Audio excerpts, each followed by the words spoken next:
ಬಾರ್ನಲ್ಲಿ ಫ್ರೀಯಾಗಿ ಎಣ್ಣೆ ಕೊಡದಿದ್ದಕ್ಕೆ ಗನ್ ತೋರಿಸಿ ಧಮಕಿ ಹಾಕಲಾಗಿದೆ.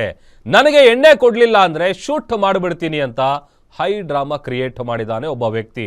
ನಾಡ ಬಂದೂಕನ್ನ ತಂದು ಬಾರ್ ಬಳಿ ಕುಡುಕ ಒಡ್ಡಿರುವಂತಹ ಬೆದರಿಕೆ ಇದು.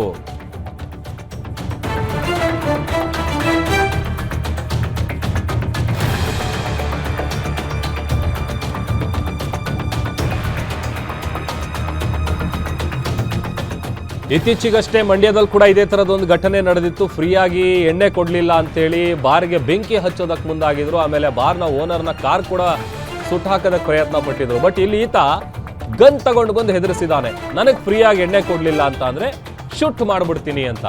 ಅಲ್ಲ, ಅದೇನು ಧರ್ಮಛತ್ರನ ಅಂತ ಕಾಸು ಕೊಡದೆ ಯಾಕೆ ಫ್ರೀಯಾಗಿ ಎಣ್ಣೆ ಕೊಡ್ತಾರೆ? ನಾಡ ಬಂದೂಕನ್ನ ತಂದು ಬಾರ್ ಬಳಿ ಕುಡುಕ ಹೈಡ್ರಾಮಾ ಮಾಡಿದಾನೆ. ಹೊಸಕೋಟೆ ತಾಲೂಕಿನ ಬಂಡಹಳ್ಳಿ ಗ್ರಾಮದ SS ಬಾರ್ನಲ್ಲಿ ನಡೆದಿರುವಂತಹ ಘಟನೆ ಇದು.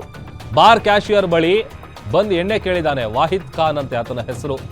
ಹಣ ಕೊಡು ಅಂತ ಕೇಳ್ತಾ ಇದ್ದಂತೆ ಆತ ಬಂದೂಕ್ ತಂದಿದ್ದಾನೆ. ಒಂದು ಕ್ಷಣ ಬಾರ್ನ ಸಿಬ್ಬಂದಿ ಮತ್ತು ಕ್ಯಾಶಿಯರ್ ಇಬ್ರು ಕೂಡ ಬೆಚ್ಚು ಬಿದ್ದಿದ್ದಾರೆ. ವಾಹಿದ್ ಖಾನ್ನನ್ನ ಸಮಾಧಾನ ಮಾಡಿ ಸಿಬ್ಬಂದಿಗಳು ಕಳಿಸಿದ್ದಾರೆ. CCTVಯಲ್ಲಿ ಸರಿಯಾಗಿದೆ ವಾಹಿದ್ ಖಾನ್ನ ಅವಾಂತರ. ಬೆಂಗಳೂರು ಗ್ರಾಮಾಂತರ ನಂದಗುಡಿ ಪೊಲೀಸ್ ಠಾಣಾ ವ್ಯಾಪ್ತಿಯಲ್ಲಿ ನಡೆದಿರುವಂತಹ ಘಟನೆ ಇದು. CCTV ವಿಜುವಲ್ಸ್ ಗಮನಿಸ್ತಾ ಇದ್ದೀವಿ. ಡಬಲ್ ಬ್ಯಾರಲ್ ಗನ್ ತಂದಿದ್ದಾನೆ ನೋಡಿ. ಎಣ್ಣೆ ಕೊಡ್ತೀಯಾ ಇಲ್ಲ ಅಂತಂದ್ರೆ ಶೂಟ್ ಮಾಡ್ಬಿಡ್ಲಾ ನಿನ್ನ ಅಂತ.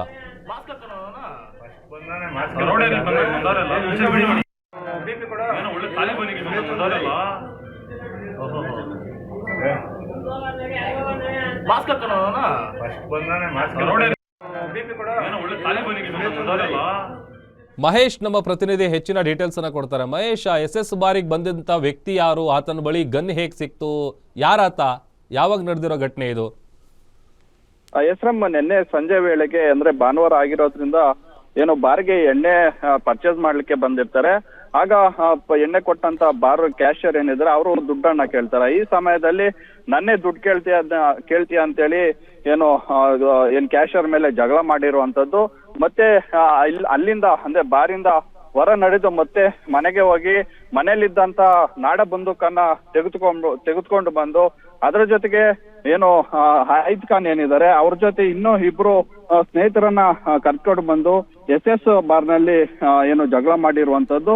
ಆಗ ಆ ತಕ್ಷಣಕ್ಕೆ ಅಲ್ಲಿದ್ದಂತ ಅಂದ್ರೆ ಬಾರಿಗೆ ಬಂದಂತ ಕೆಲ ಗ್ರಾಹಕರೇನಿದ್ದಾರೆ ಅವರು ಏನು ವಾಹಿದ್ ಖಾನ್ ಅವನ್ನ ತಡೆದು ಬುದ್ಧಿವಾದ ಹೇಳಿ ಮತ್ತೆ ಅಲ್ಲಿಂದ ಕಳ್ಸಿರುವಂತದ್ದು. ಈಗಾಗ್ಲೇ ಅಲ್ಲಿ ಒಂದು ಕ್ಷಣ ಬೆಚ್ಚಿ ಬೀಳುವಂತದ್ದು ಘಟನೆ ಸಹ ನಡೆದಿರುವಂತದ್ದು. ಯಾಕಂದ್ರೆ ಏಕಾಏಕಿ ಈ ವ್ಯಕ್ತಿ ನಾಡ ಬಂದೂಕನ್ನ ತೆಗೆದುಕೊಂಡು ಬಂದು ಶೂಟ್ ಮಾಡ್ಲಿಕ್ಕೆ ಬರ್ತಾನಂತಂದ್ರೆ ಯಾವ್ದೋ ಎಲ್ಲೋ ಒಂದ್ ರೀತಿ ಏನು ಅಹಿತಕರ ಘಟನೆ ನಡೆಯದಂತೆ ಅಲ್ಲಿನ ಏನು ಗ್ರಾಹಕರು ಸಹ ತಡೆ ಒಡ್ಡಿರುವಂತದ್ದು.